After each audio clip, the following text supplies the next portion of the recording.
Il était juste 6h30 du matin. Yvonne était dans son lit, enfouie sous la couverture dans la pénombre de la chambre. Elle a entendu, loin derrière elle, au fond du bâtiment, schlac. C'étaient les portes de l'ascenseur qui s'ouvraient. Les blouses blanches du matin arrivaient. Comme chaque jour, Yvonne les a entendues remonter le couloir. La porte de la chambre s'est ouverte à la volée. La lumière du plafond a ébloui Yvonne et une blouse blanche est entrée comme une tornade. « Allez, Madame Denis, on va faire la toilette !» Yvonne l'a regardée. « Maintenant ?»« Ben oui, maintenant, pas demain. » Et la blouse blanche a foncé dans la salle de bain. Elle en est revenue aussitôt avec une cuvette, le savon, 2 gants de toilette, un blanc pour le haut, un marron pour le bas et 2 serviettes. Une blanche pour le haut, une orange pour le bas. Elle a posé tout son matériel sur une petite table roulante près du lit d'Yvonne et elle s'est approchée. Yvonne a levé les yeux vers elle. « C'est que je ne me sens pas bien. »« Et qu'est-ce que vous avez encore, Madame Denis ?»« J'ai mal au dos, au ventre, et j'ai très mal dormi. Ça ira mieux quand vous serez levée. » La blouse blanche a attrapé le drap et la couverture et elle les a rejetés au pied du lit. Yvonne a essayé d'attraper son regard, mais la blouse blanche était bien trop affairée. Alors Yvonne a tenté sa chance. « Est-ce que le docteur est là ?»« Le docteur ? À cette heure-là, ça m'étonnerait, hein, Madame Denis. Allez, on enlève la chemise de nuit. » La blouse blanche a tiré d'un coup sec sur le bouton pression qui fermait dans le cou d'Yvonne la chemise de nuit d'hôpital. Elle lui a arraché comme une peau de lapin et l'a laissée tomber sur le sol.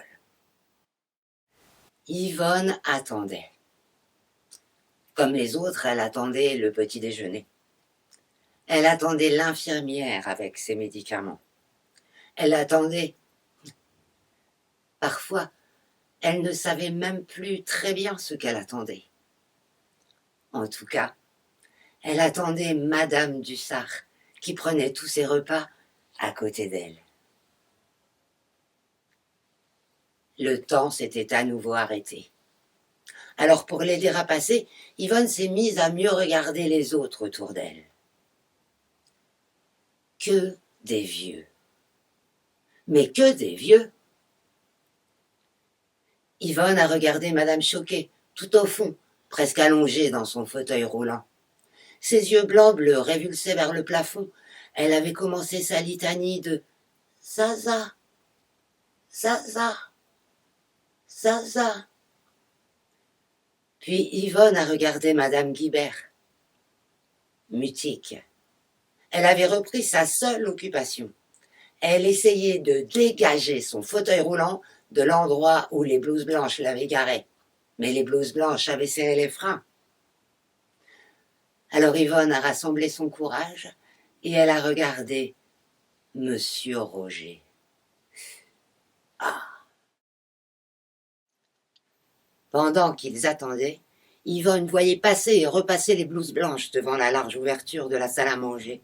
Elle continuait de courir de chambre en chambre, de toilette en toilette, de plus en plus rouge, de plus en plus en sueur, de plus en plus échevelée. L'une d'elles est entrée, en poussant et en tirant par le bras la vieille Madame Casalonga, sèche et tordue comme un cep de vigne. Mais la blouse blanche pouvait bien pousser et tirer. La vieille Casalonga avait bien trop peur de tomber pour marcher plus vite. La blouse blanche l'a assise à sa place à table. Elle en a profité pour ouvrir les rideaux. Ils pendaient maintenant, de chaque côté des grandes fenêtres. Des rideaux verts avec des motifs de feuilles. Yvonne a regardé vers le dehors. Derrière les vitres, il faisait encore nuit.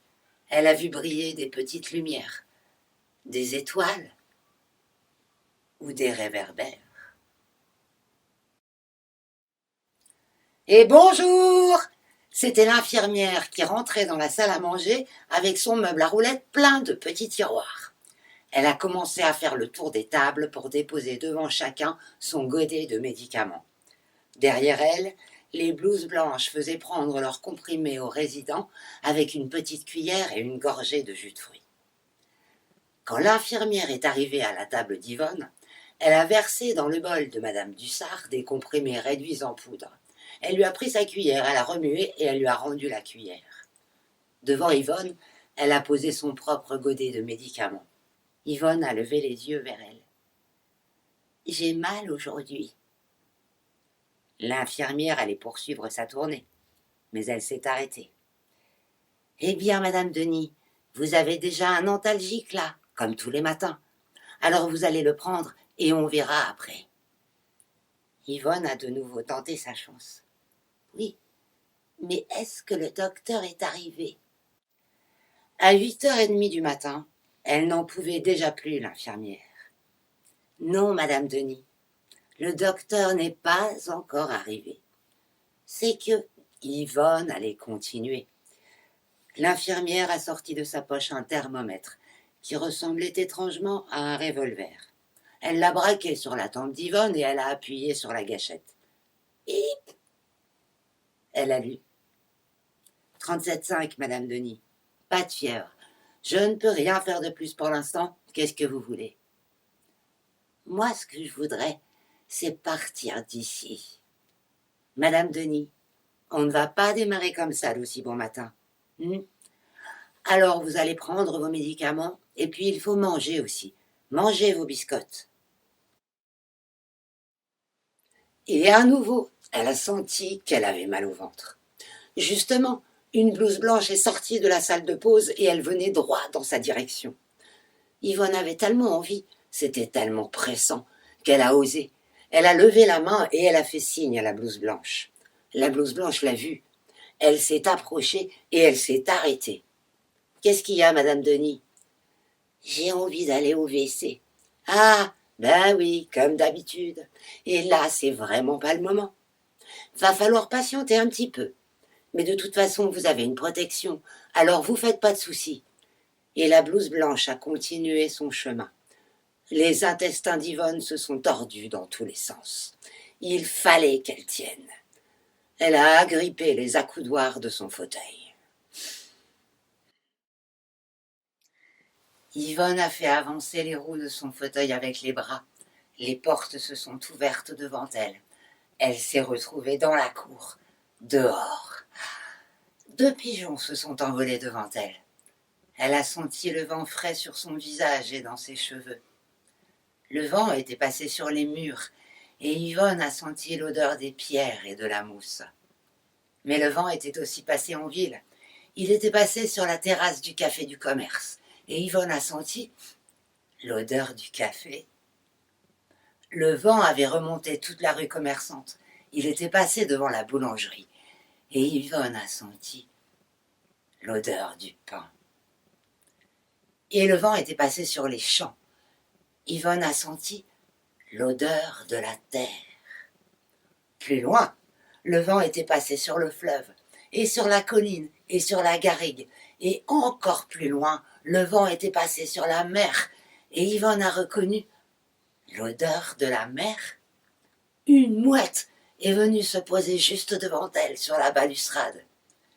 Elle a regardé Yvonne de ses yeux jaunes, puis elle a donné un coup de bec dans l'un des rosiers secs. Un fruit rouge et ridé est tombé. Il a roulé jusqu'au cale-pied d'Yvonne. Sans quitter la mouette des yeux, elle s'est penchée pour essayer de le ramasser, et elle a entendu derrière elle « Bonjour, madame Denis ». La mouette s'est envolée, et Yvonne a vu Marie-Jeanne.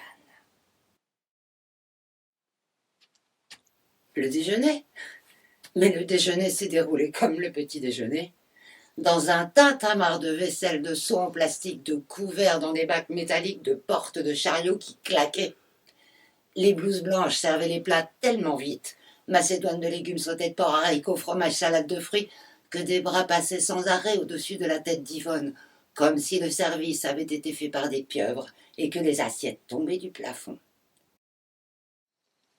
Françoise s'est endormie.